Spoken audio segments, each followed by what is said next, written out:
collection, which is a wonderful collection of 5 historic carriages. Obviously, Studebaker was around a long time. We have a lot of great stuff at the museum, always going on. So, all right. I know most of us here have heard of Lafayette. There's street names, towns, all these things all around us all the time. But the man himself was fascinating. Have any of you seen the new the Ken Burns documentary, The American Revolution? A few of you? Yeah, they briefly mentioned Lafayette. Obviously, a lot more about the Revolution, but the simple stuff here we'll start with. We know he was a dashing French nobleman, right? We know he joined the Continental Army, led by George Washington during the Revolutionary War, and that's all true. But there is very much more to his life. He really lived during one of the more tumultuous times, I think, in modern history. He certainly wasn't a perfect man, but his unwavering belief in human liberty and liberal ideals, right, born of the Enlightenment period, really guided his actions throughout his life. We don't have a ton of time really to go through his entire life today, so the talk's sort of broken up into 2 parts. The first part we'll talk about kind of the Revolutionary War era and then him going back to France. The second part is we just celebrated the 200th anniversary of his farewell tour of the U.S. in 1824 and 1825. And so I'll speak a little bit about that as well. So let's go ahead and get into it. So I call this first part the hero of 2 worlds. All right. I took French in college, and I'm gonna totally butcher some of these pronunciations, but that's okay. I'm gonna read you his full name one time, and I'll just call him Lafayette from going forward. All right, he was born Marie-Joseph Paul Yves Roche Gilbert du Motier de Lafayette, the Marquis de Lafayette.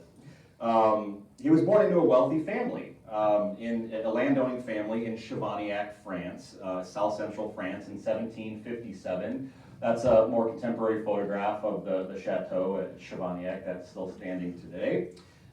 This portrait over here is when he was a young man in his teens as part of the Revolutionary, the Continental Army, right, in 1779, I guess in his early 20s.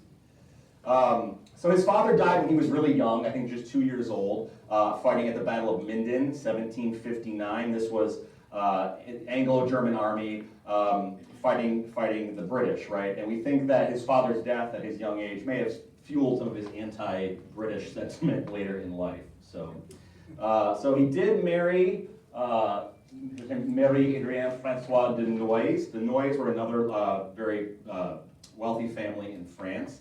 Before he met her, he did live with his paternal grandmother and maternal grandmother in Chevignac. But then she died in 1770. So when he was about 12, 13 years old, he was an orphan, right? And so he was left a substantial inheritance because of that.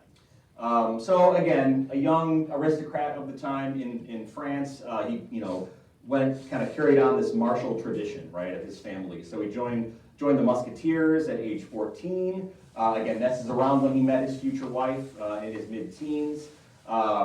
And they would marry in 1774. And they would remain, I would say, for the time, devoted to each other, although there are stories of infidelity and all these things, right? So, but they did stay married his entire life until her death in 1807. So they lived at Versailles, 1773 and 1774. He was given a commission, right, in the Dragoons, and trained in the village of Metz. And we think that it was probably in Metz, again, training to be a soldier with the Dragoons, that he first kind of solidified this desire to sort of fight for a higher cause. He heard about this fight going on, rumblings going on in America, and so he turned 18 in September of 1775, returned to Paris as a captain in the Dragoons, and he had his first daughter at age 18, who was born that December. So you can see us leading up here, right, to 1776. So at the time, there was an American agent named Silas Deane. If you watch that documentary, they talk briefly about him. He was having conversations with King Louis at the time and the French foreign minister about what can the French do to support the Americans and really stick it to the British, right? And so the talk was, we'll supply maybe some French officers, right? Maybe the French can kind of get back on the scene in America. They had lost a lot of sort of political power and land to the French during the 7 Years' War. All right, so Lafayette heard wind of this. He secretly meets with Dean. So this is that sort of woodcut engraving in the center there. He's meeting with Silas Dean. Dean did not have the authorization to do this, but he did it anyway. He said, this guy's got a lot of promise. He's got a lot of gumption. We're going to go ahead and call him a major general in the Continental Army. And Lafayette accepted this. And so his father-in-law, right, was not happy that he accepted this commission. So he's like, you're not going to America, that's it. And so he ended up sending him to live with an uncle who was the French ambassador to Britain in early 1777. So he actually was presented in London to King George III, right, who spent some time there. All this time he's in London, he's making plans, right, to go to America, which he then did. He buys his own ship, okay? Buys his own ship for 112,000 pounds and sent letters to his family letting them know what his plans were. Keep in mind, he's newly married, he has a young daughter at home, and all of his family is in France, and he tells them, or in London, tells them he's going to America. But he really believes in the American cause, and that it's a just cause. So he does go to France with a small party of some friends he knew from France, other people he hired to go with him. America, obviously, this is the colonies at the time. Did they land in like New York City or Philadelphia? Of course not. But they land way down in Charleston, South Carolina, and then have to basically hike or ride by horse to Philadelphia, which took several weeks. And that is the first time he meets, go by the next slide here, he first meets with Washington in Philadelphia on August 3rd, 1777. This is an excerpt from a letter he wrote to his wife around this time. He says, "Do not be concerned, dear heart, about the care of my wound." This is referring to an injury he'll get later. When Washington, sent his chief surgeon to care for me, he told me to care for me as though I were his son, for he loved me in the same way. So you'll see this theme running through the talk here, how Washington and Lafayette were almost like a surrogate father and son relationship. So he arrived in 77. He did meet with Washington. Congress was, he did have some military experience, but they were more interested in Lafayette's position for his family connections and his name and his wealth, right?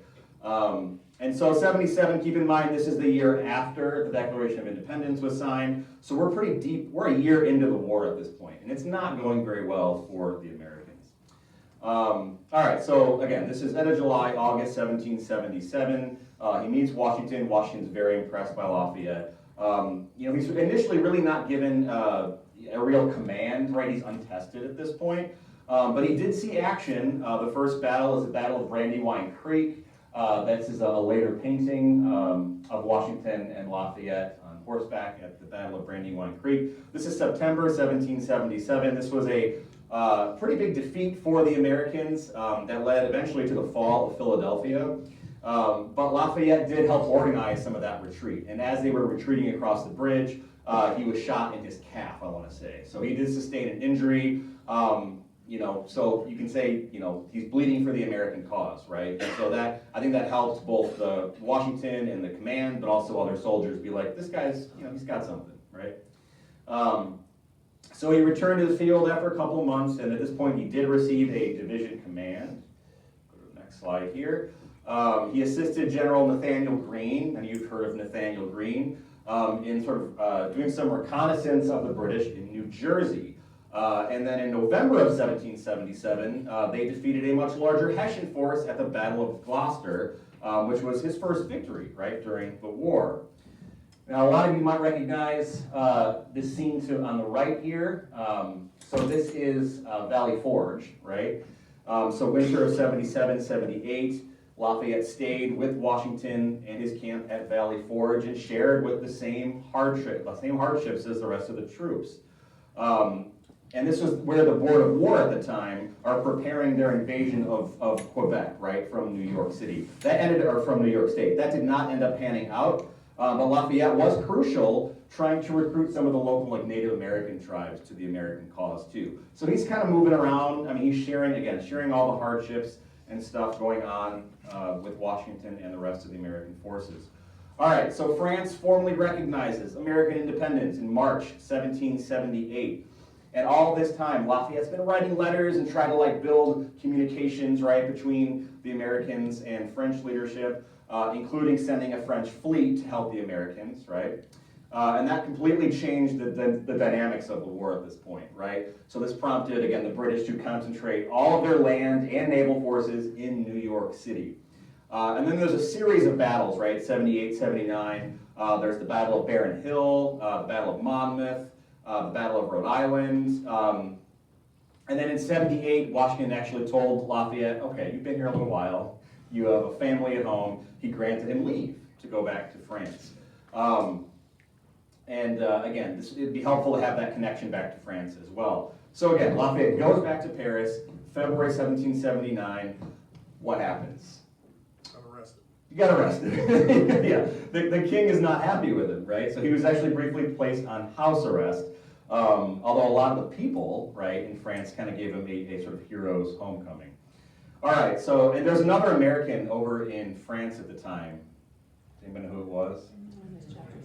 Franklin, exactly. And so in February 79, working with Benjamin Franklin and Jean-Baptiste de Rochambeau, you probably heard Rochambeau, Lafayette was, they decided he'll be the liaison between Rochambeau, who was given command of the French troops, Navy, and then Washington back in America. He had a son that was born in 1779, and he named it George Washington Lafayette. That's kind of cute. So then he departs France again in March, so he's leaving again.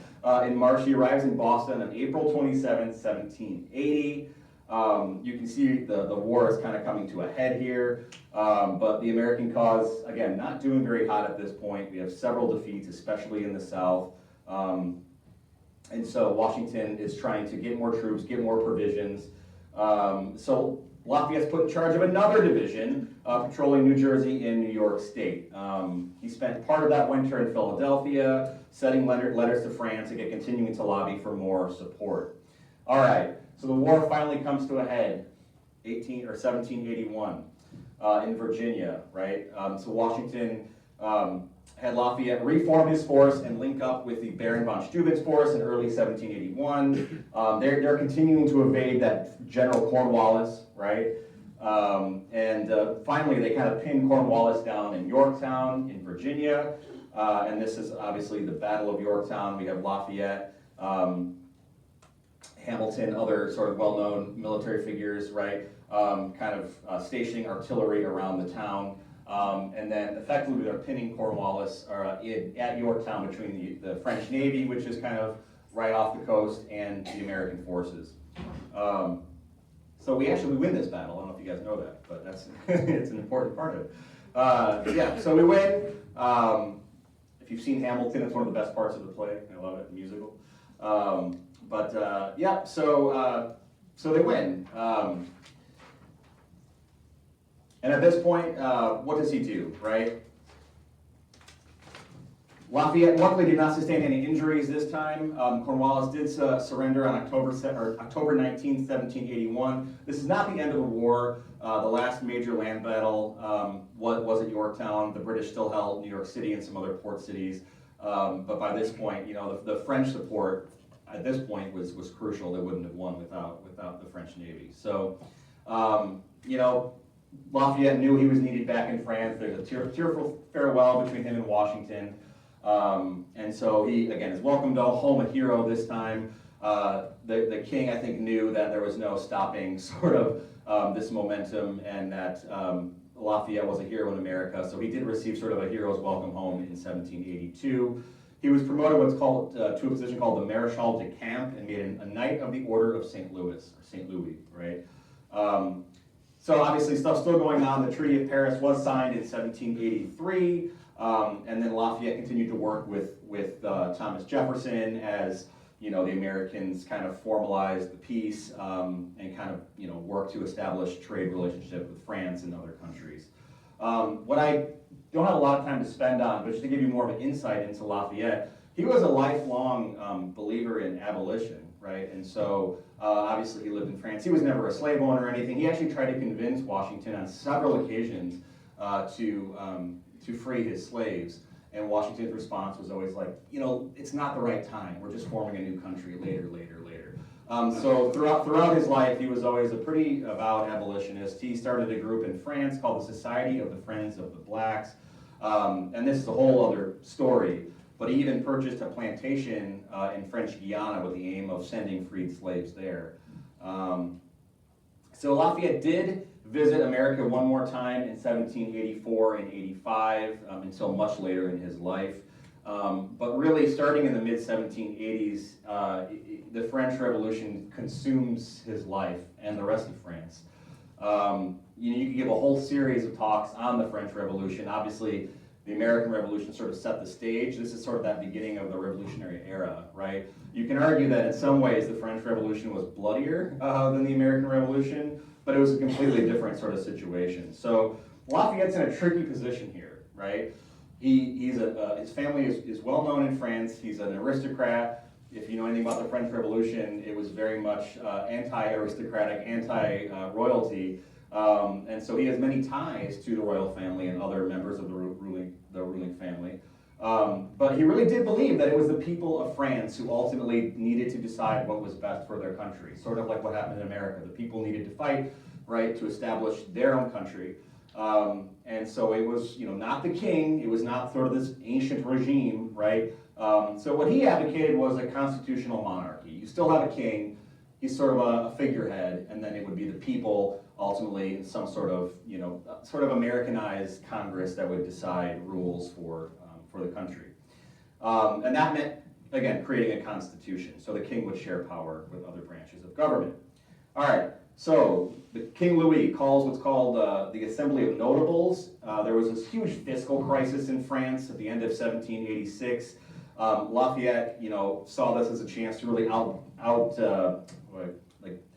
sort of reform this body, right? So let's take this Assembly of Notables and create a truly national assembly, right? The Assembly of Notables was kind of an outmoded sort of governing body. Let's move this forward into like a constitutional kind of situation. So instead, the king's like, okay, Lafayette, you don't know what you're talking about.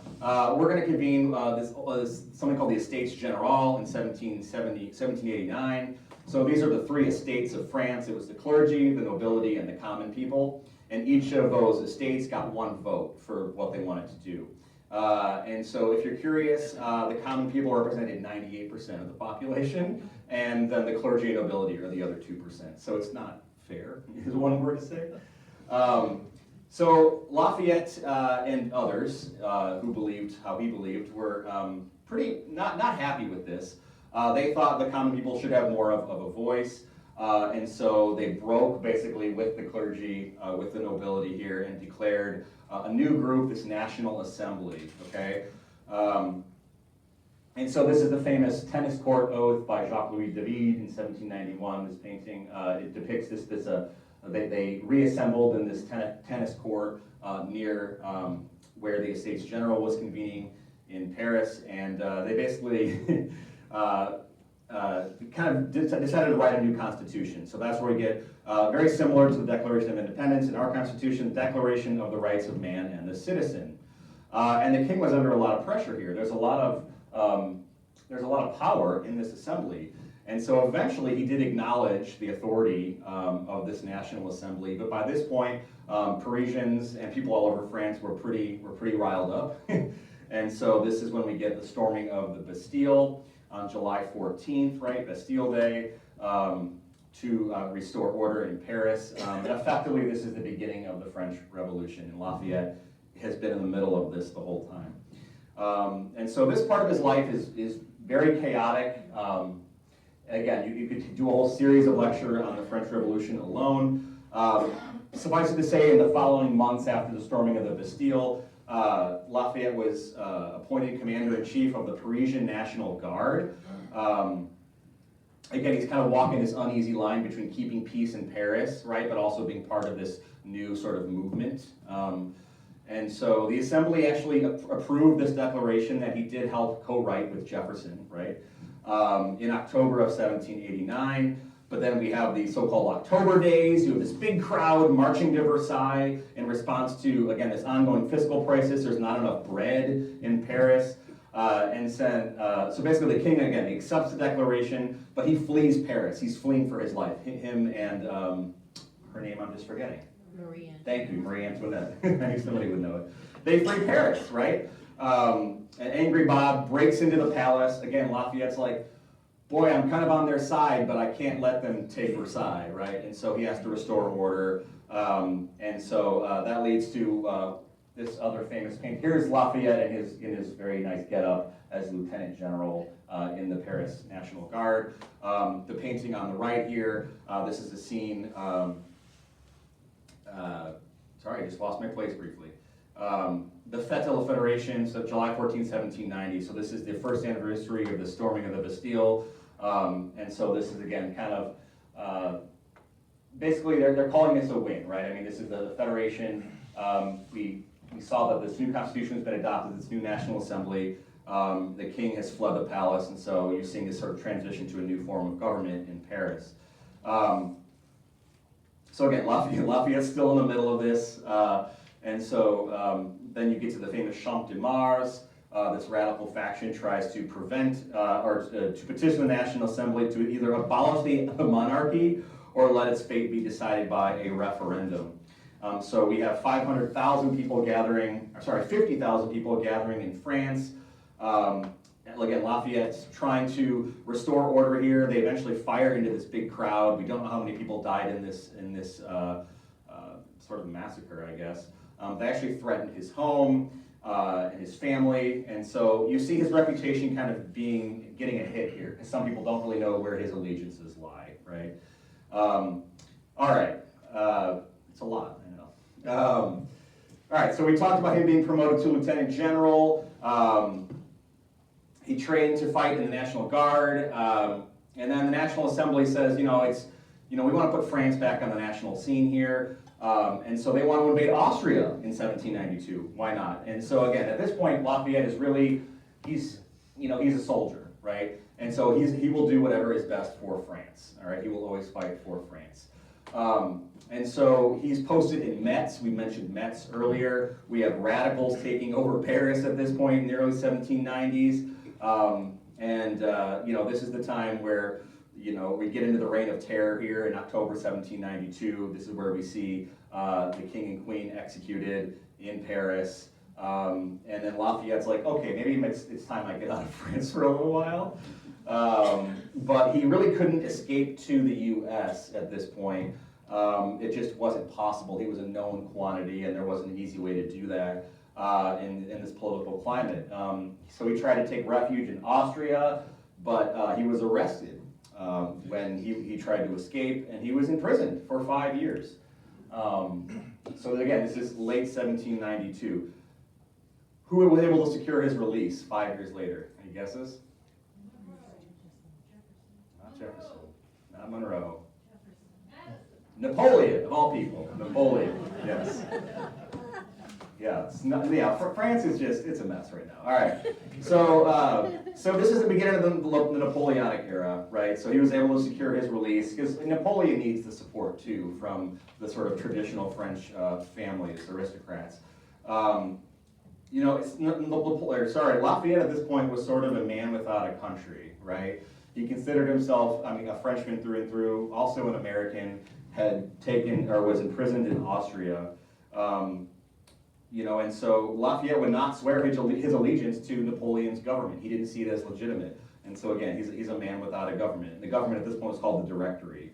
And Napoleon was sort of in this weird quasi-state of war with the US at the time too. All right, so he eventually returned to France with the help of his wife. She ended up, I think she caught something while she was actually in prison with him for quite a while. So I guess that was nice, they were in prison together. But she ended up dying of an illness she may have contracted when she was in prison. She died in 1807.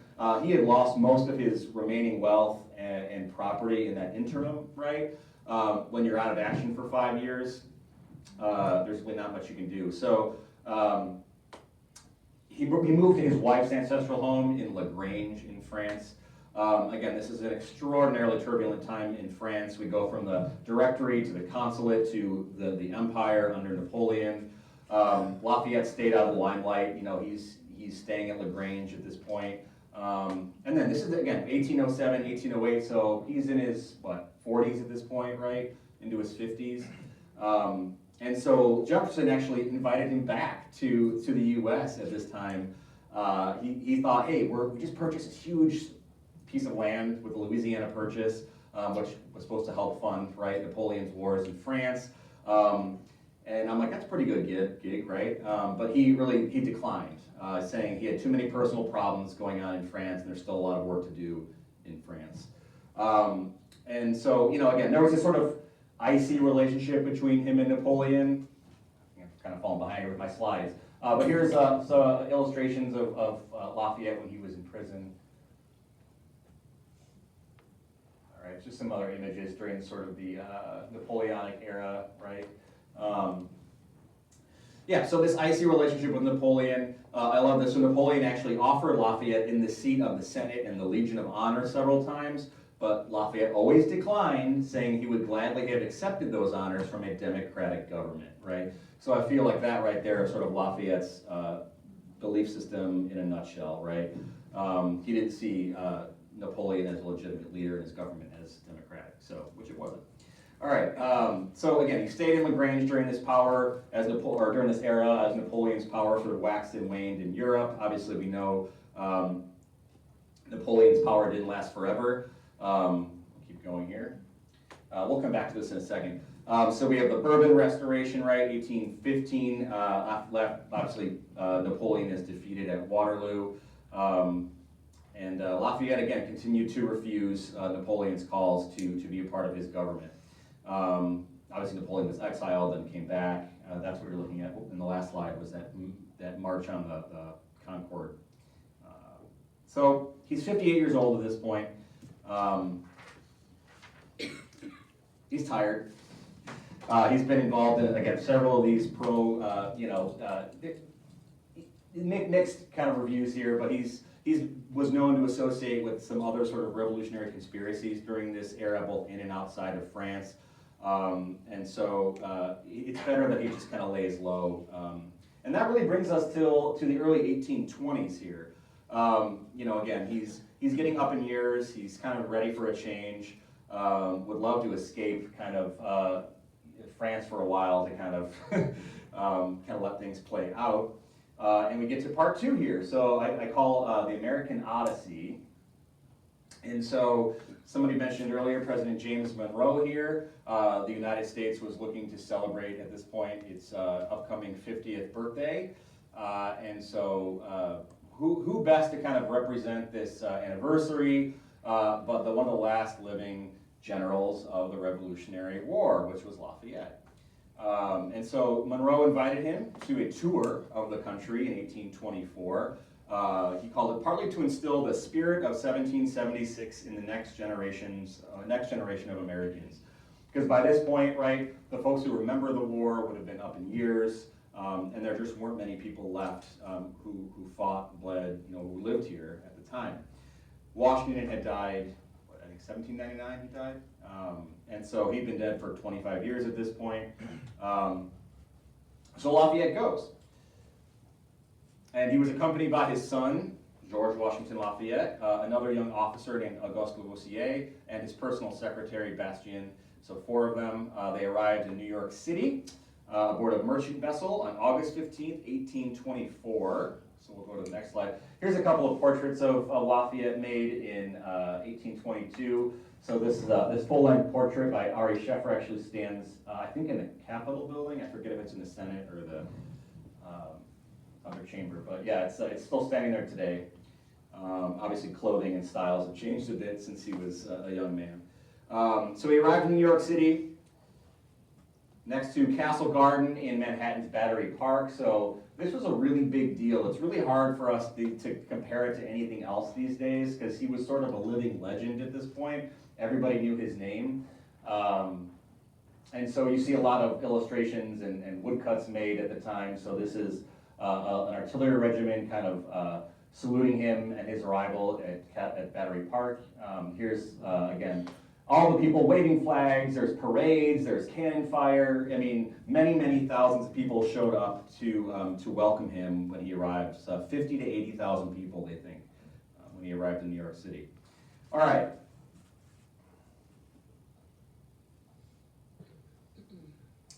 So, 1824, how many states are in the Union at this point? Any ideas? Keep thinking about it, we'll come back to it. All right. Well, Lafayette's going to visit them all, okay? So he starts in New York City, then he travels to Connecticut, and then on to Rhode Island and Massachusetts. He spent several days in Boston, where he received a letter from the then 89-year-old John Adams. He actually went to visit Adams at his home in Quincy, Massachusetts. I bet that was a great, I'd love to be a fly on the wall for some of these meetings. Back to New York City and various other locations in New York State.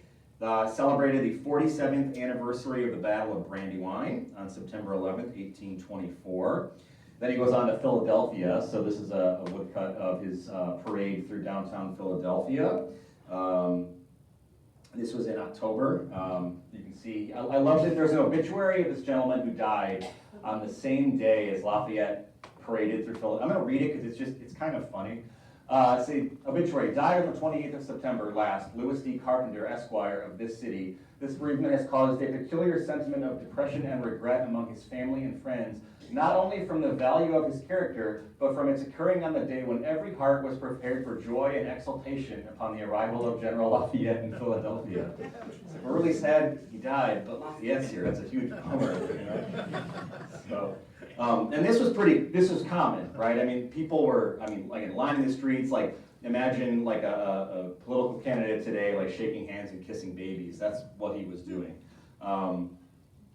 And so then he arrived in D.C. on October 12th. October 17th, he visits, this is one of two visits during his tour. He visits Mount Vernon and Washington's family. He visits Washington's tomb. I don't know if I have, I do have it on the next slide.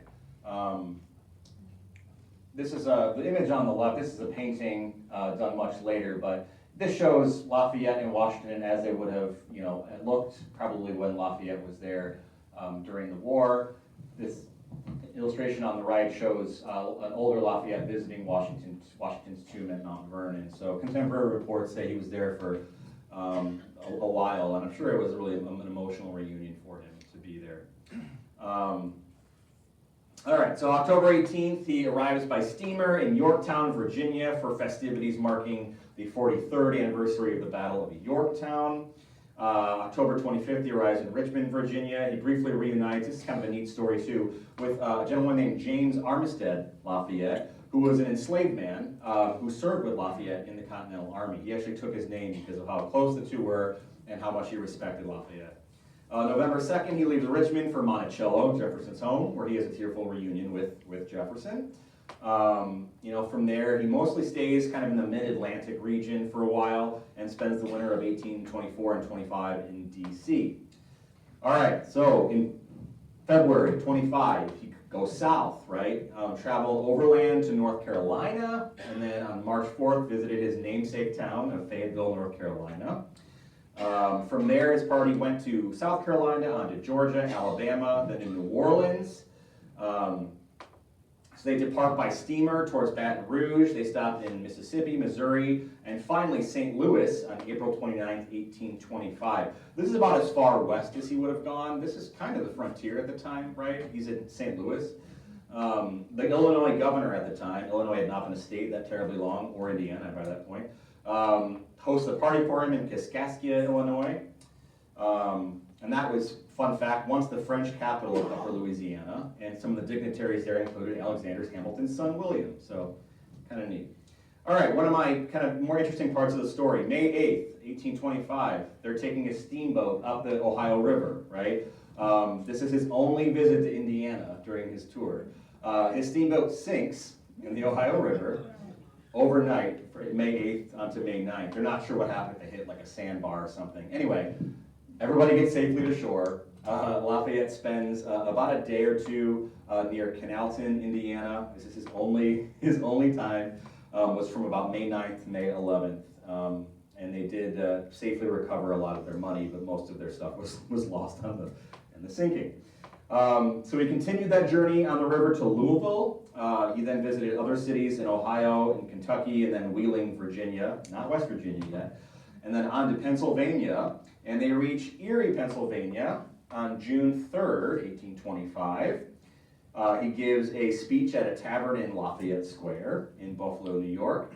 And this next part is really interesting. So he's basically following the uncompleted Erie Canal then from basically Niagara Falls, Lockport, all the way to Albany. So the canal, I think, opens fully the next year. And this is where part of our collection at the museum comes in. You guys see, so this is a map that a professor and one of his undergraduate students at William and Mary University, I think, put together. It's a wonderful illustration of his tour, of his journey. But that inset here, the inset map, the part in the middle between Rochester and Syracuse is, he obviously couldn't take the canal, it wasn't finished, so he took a carriage. And so that carriage was built for him just for this part of the journey in Baltimore, and it is part of our collection. And so this is one of the, only a couple of vehicles remaining from this tour. It's actually the oldest vehicle in our collection. I'll tell you more about it in a few minutes, but it's a really neat piece. So we took that carriage, again, along the Erie Canal, went all the way to Albany. I know it's getting long here, right, with the, with the journey. So he comes back to Massachusetts on June 17th. He laid the cornerstone of the Bunker Hill Monument. That was, I think, my last slide. We can go back really quick. That's this colorized woodcut over there for the 50th anniversary of the Battle of Bunker Hill. He's been here a year at this point, but we're not done. So they then went back to, to New Hampshire, Maine, Vermont, and then back to New York State, where he visited West Point again, and then on to New Jersey, and then back to Philadelphia, and then on to Delaware. And so basically, his tour is wrapping up here toward the end of the summer. They once again go down to Pennsylvania, visit the Battle of Brandywine battlefield, stops once again in Baltimore, back to Virginia again, and then at the beginning of September, back in DC, he meets the new US President, John Quincy Adams. If you're unfamiliar, the presidential election of 1824 is one of the more interesting, tumultuous sort of elections in presidential history. He addresses a joint session of Congress while celebrating his 68th birthday, and they threw him a banquet in his honor at the White House. All right, so September 7th then, he bids adieu to the U.S. For the final time aboard the USS Brandywine. So we'll go back to our map here for a moment. All right, so let's really quick, we'll do his farewell tour by the numbers, just because this is a kind of a neat way to visualize everything. So 13 months, 24 states, all 24 states at the time, 6,000 miles, 250 cities. So I can imagine he was exhausted, but I think he was not expecting the kind of welcome he received from the American people. And I do think that obviously we can see the lasting mark it had on the country based on the fact that we're still talking about it and celebrating it, and that he left his name on places all over the country. So it's a really great story. All right, and just briefly we'll talk about his later years. He returned to France and a new king, Charles, who intended to restore the absolute rule of the monarchy. It's like nothing changes, right? Obviously Lafayette did not sit well with Lafayette. So in the elections of 1827, he was elected again to this Chamber of Deputies that had been established during the Napoleonic era. He's 70 years old at this point. Charles was like, nope, don't want these guys again. He dissolved the chamber and ordered a new election, and Lafayette was elected again. So clearly he's still very popular among a lot of people in France. So Lafayette knows his position, right? He still has a lot of power, and so he's still very outspoken against the king. And the king had a lot of restrictions against women and minorities, and he spoke out against a lot of these things during this time. He hosted dinners, hosted guests at LaGrange during these years. You have the famous July riots. If you've seen Les Mis, the musical, the events take place during this time in Paris in the 1830s with the barricades in Paris and all that. So the deputies made Lafayette head of the National Guard once again, which is interesting during this time, so they could sort of restore order from these riots. And the chamber was actually willing to proclaim a new ruler at this point, and Lafayette's name was mentioned, although Lafayette had no interest in being a monarch, obviously, or a ruler. And so Charles advocates August 2nd of that year. Again, many sought a true republic at this time. Lafayette thought that would lead to a civil war.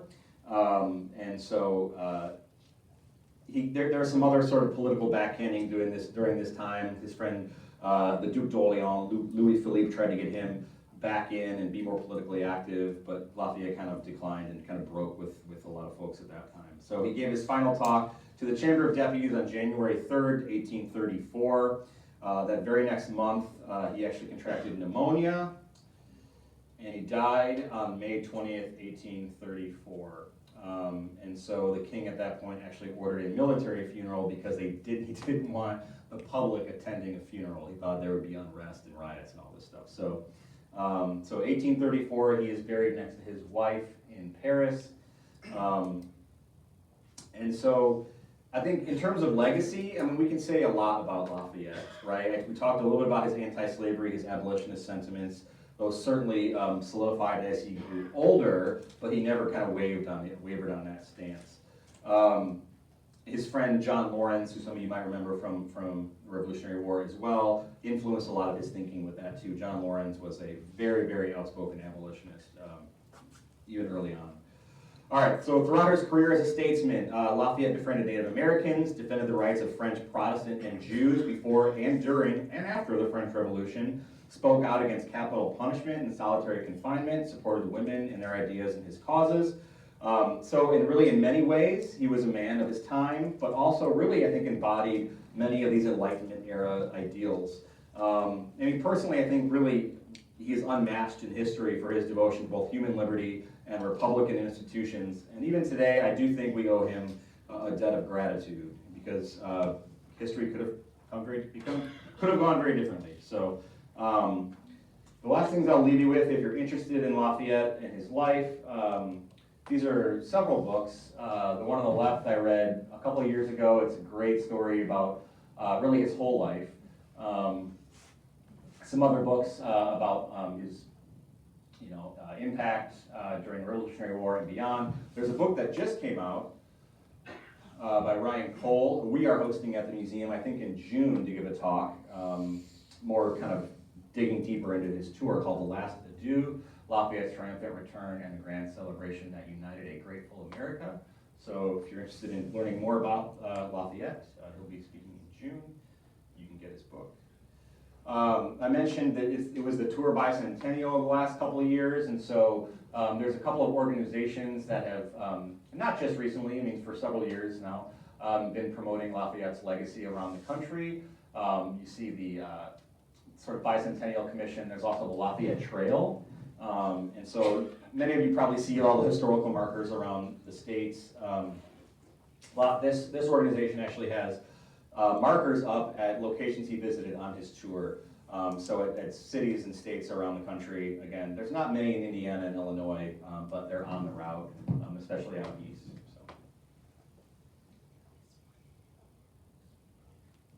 So. Okay. All right, coming back to the museum. You're probably wondering why the Studebaker Museum has one of Lafayette's carriages. So the Studebaker brothers, by the end of the 19th century, they were, we think, the world's largest vehicle manufacturer, right? And so the brothers, also collected historic vehicles, right? As sort of, they wanted to preserve them, show them off. And so they were able to acquire Lafayette's carriage, and they would have displayed it both in South Bend, but also in their Chicago repository. We also have Lincoln's carriage, right, from the night he was assassinated. They took the Ford's Theater. So these are interesting historic vehicles they would have had on display. They would have toured it around in various things, like the Jamestown Exposition was an early sort of World's Fair. They would have brought it there. This is a great photo. I think this is a sort of a bond parade during World War I. So they pulled out all their historic vehicles and put them on display and put a bunch of their employees in tricorn hats and made them ride on this float here. And if you can't quite see it, that little plaque on the side says, "Well, Lafayette, we are here." It's often attributed to General Pershing during World War I when the Americans went over to France and they actually visited I don't know if Pershing actually did visit the grave, but many Americans did, sort of repaying our gratitude to Lafayette at his gravesite in 1917 or 18. So here's a picture of the carriage. Again, it's on display right now at the museum. It's a beautiful, beautiful carriage. It was conserved several years ago. The museum got a grant called Save America's Treasures, and what they discovered in the conservation of this carriage is, you can imagine, it was showing its age a little bit. And Studebakers at one point or another had painted over several things. A lot of the silver was gone or very tarnished. And so that, you see got the eagle little painting on the front there, that was completely painted over, and they uncovered it as part of the conservation. So it's just a really, really neat piece, and it kind of ties us all the way back into the colonial era, which is kind of cool. All right, I'll leave us with this great quote from historian Mark Leibson. The Marquis de Lafayette was far from perfect. He was sometimes vain, naive, immature, and egocentric, but he consistently stuck to his ideals, even when doing so endangered his life and fortune. Those ideals proved to be the founding principles of two of the world's most enduring nations, the United States and France. That is a legacy that few military leaders, politicians, or statesmen can match. So I think that kind of says it all right there. And I just had to put a picture of Hamilton in here. So if you haven't seen it, it's fantastic, and Lafayette plays a role in it. So, and that's all I have for us today. So, thank you all.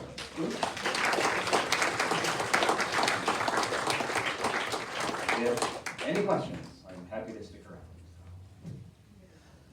Yes, sir.